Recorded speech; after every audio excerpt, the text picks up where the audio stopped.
In the previous video, we looked at how to upload a CSV file to Colab. So I'm starting from the end of the previous video. I have already uploaded my fish dataset and I have pulled the weight column and I am going to do some calculations with the weight of these fish.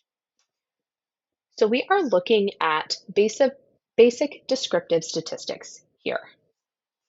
There are a few statistics functions that are built into Colab, but a lot of the ones that you are going to want to use are not included. So I'm going to start here by importing the statistics library, and I'm going to abbreviate that stat because I don't want to type statistics a bunch of times. So just as we did in the previous video, I'm importing a library that has extra functions and I'm abbreviating it as stat. Now, if you want to look at the list of functions that are in the statistics library, it can be helpful to look at the directory. So this will give us a list of all functions in the statistics library. So if I go ahead and run this,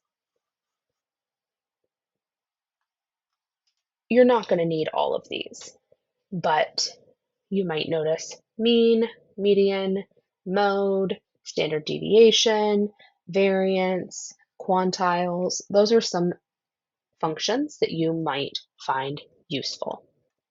So I'm going to go ahead and comment this out because I'm not going to need this for most of the time, but that is a way to look at the functions to see how they're spelled or what the abbreviations are that you might need. So to start with, we are going to start with the two built-in functions that we're going to highlight today, and then we'll look at functions that are in the statistics library. As I mentioned in a previous video, if I try to do something like find the minimum value of a data set, I can do min of the weight column, and it's going to give me a number, but it does not label that number at all. So I am going to add print statements just so we can label our numbers that we are calculating. Okay. So max and min are the two functions that are already loaded into Colab. You can just do min parenthesis, whatever variable you want to find the minimum value of, in this case weight, and then maximum parenthesis weight. The rest of the functions I'm going to highlight today are all in the statistics library, so they are going to have a little bit different format. So if we try to find the mean,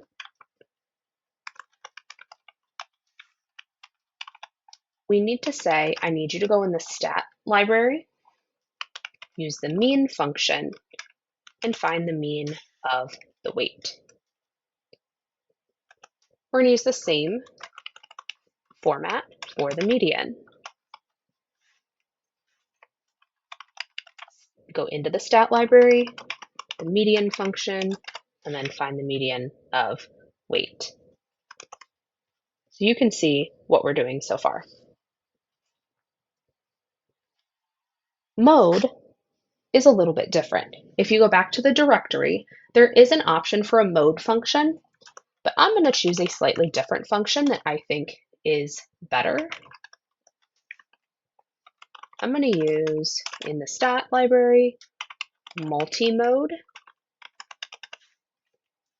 What this is going to allow me to do, if there are multiple modes, it will list all of those values. If you just use the regular mode function, it's not going to do that.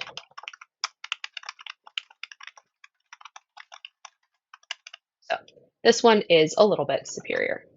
Okay, and you can see that there are 3 modes in this data set. There were the same number of fish that weighed 700 grams, 120 grams, and 300 grams. And then the last one I'm going to do here is the standard deviation.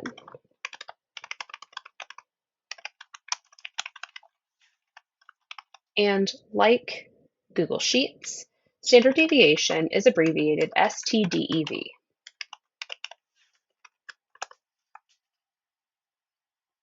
Okay, so those four functions, mean, median, mode, standard deviation, all have the same format.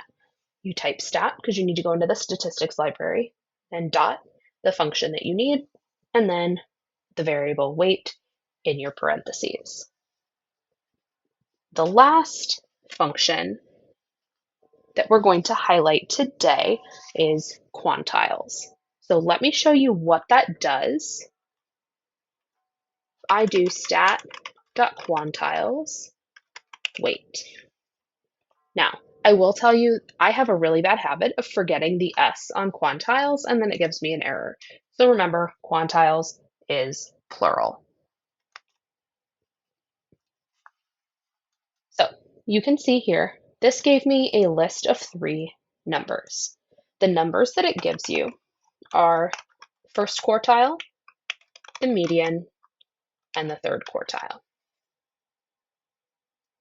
You'll notice that the middle number is in fact the same as the median that we had above.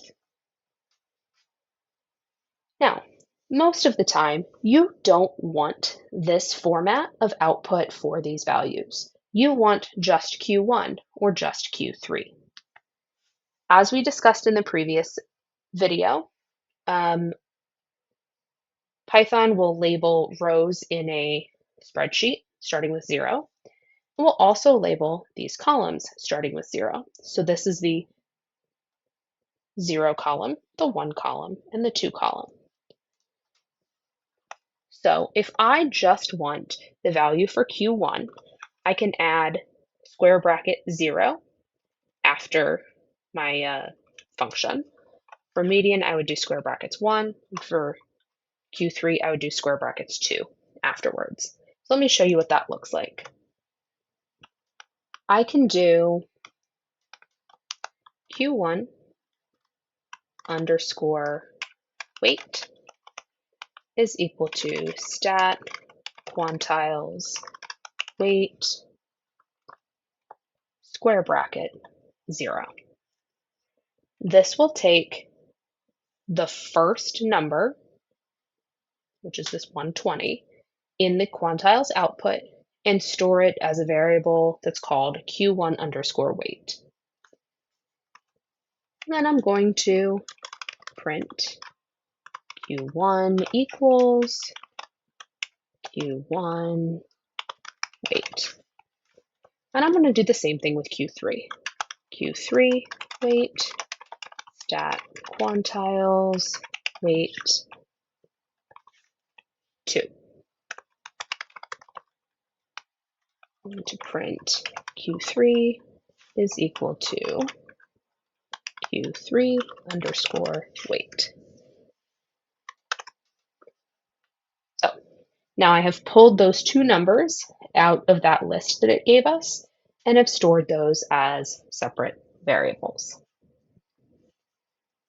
The last thing for today is common calculations are range and IQR or interquartile range. There are no functions for range and IQR. You have to do the subtraction yourself. Remember that range is max minus min and IQR is Q3 minus Q1. So we can print range is, now I did not save max and min as variables, so I can just do max weight minus min weight, and I can do the same thing with IQR.